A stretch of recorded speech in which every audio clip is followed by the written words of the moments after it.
அரியாலை சிந்துபாத்தி செம்மணி புதகுழி வழக்கு 3ஆம் கட்டத்தின் 5ஆம் நாள் இன்று யாழ் நீதவான் எஸ் லெனின்குமார் முன்னிலையில் எடுத்துக்கொள்ளப்பட்டது.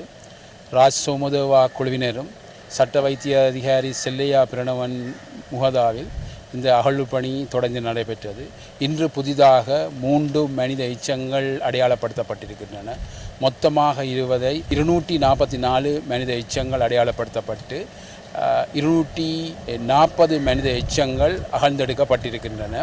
அதே நேரம் இன்று யாழ் மருத்துவபீட மாணவர்கள் 19 பேர் இந்த அகழ்பணியை கற்கை நடவடிக்கைக்காக பார்த்து சென்றார்கள். விடுமுறை நாள் என்றபடியால் இன்று 2 மணியோடு இந்த அகழ்பணி முடிவர இருந்தது.